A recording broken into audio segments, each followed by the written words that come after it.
mayoritas di sini, kalian minoritas. Karena orang merasa aneh ada Rocky Gerung di sini. Dan ini sebetulnya ILC. Ini Luhut Club.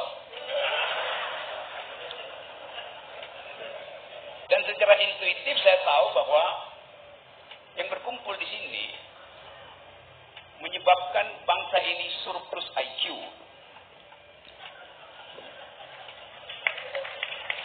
Ya. Memang saya pengkritik utama Presiden Jokowi, Junto Pak Luhut, Junto Pak Mahfud MD. Iya, sampai sekarang juga masih begitu. Tapi saya kritik dengan basis argumen, bukan sentimen. Itu yang ingin saya aktifkan dalam politik Indonesia tuh. Ucapkan argumenmu, jangan simpan sentimenmu. Kan itu prinsip juga dalam militer, begitu kan? Pak Sintong, yang disebut army readiness, kesiapsiagaan tentara tuh. Jadi bagi saya, waktu saya undang Pak Luhut, orang merasa ada apa, Rob? Saya bilang saya mau bertengkar dengan Pak Luhut. Kenapa? Karena pikiran hanya disebut pikiran kalau dipertengkarkan. Kalau Anda punya pikiran dan tidak ada yang membantah pikiran Anda, itu artinya Anda sedang berdoa, nggak boleh diganggu tuh.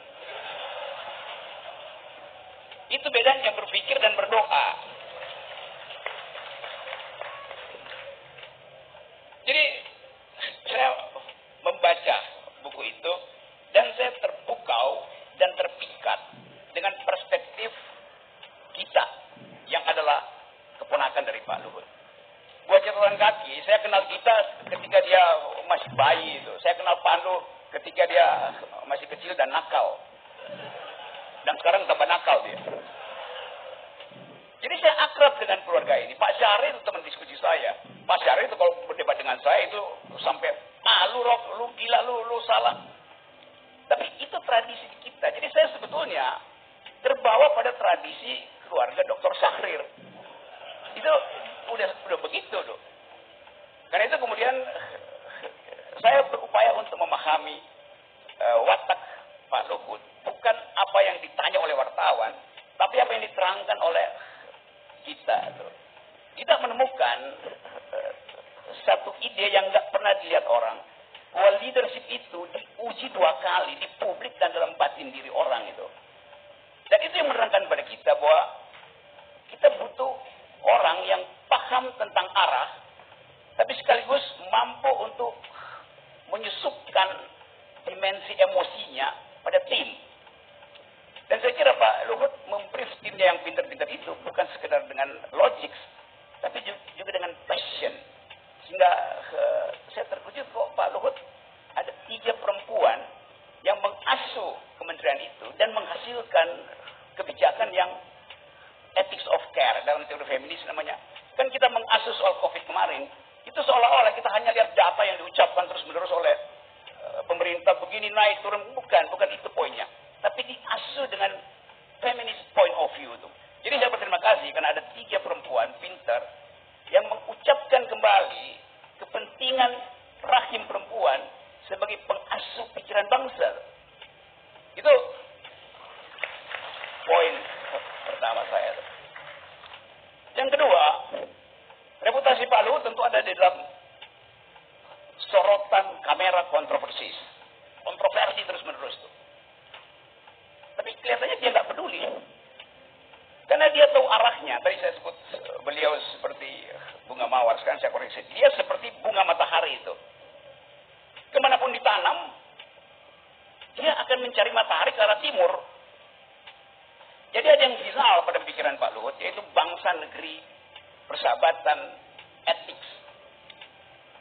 Keadaan ini yang membuat saya berpikir bahwa memang bangsa ini dituntun oleh seseorang yang lagi memegang tongkat Nabi Musa itu.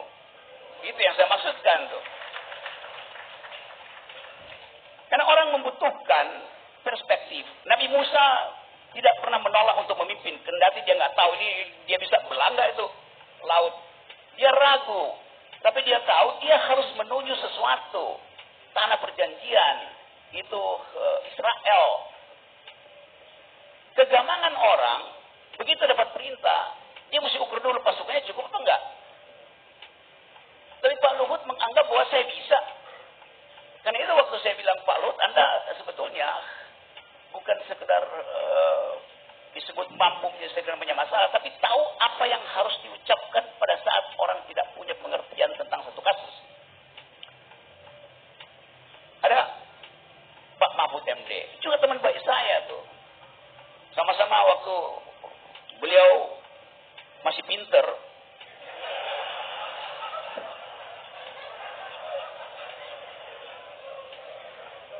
Maksud saya masih pinter. So kadang-kala kejeniusan Pak Luhut tersaring oleh bahasa yang mesti diucapkan pada publik itu. Pinter tetap, IQ-nya tetap. Karena itu saya juga akan bertemu dengan Pak Mahfud untuk bicara.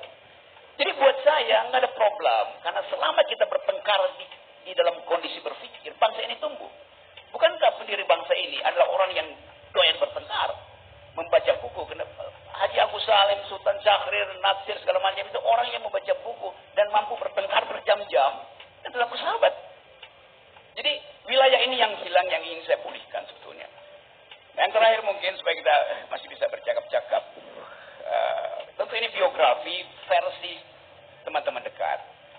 Saya membayangkan ada versi lain, Luhut di mata lawan-lawan politiknya. Yes. Karena buat saya,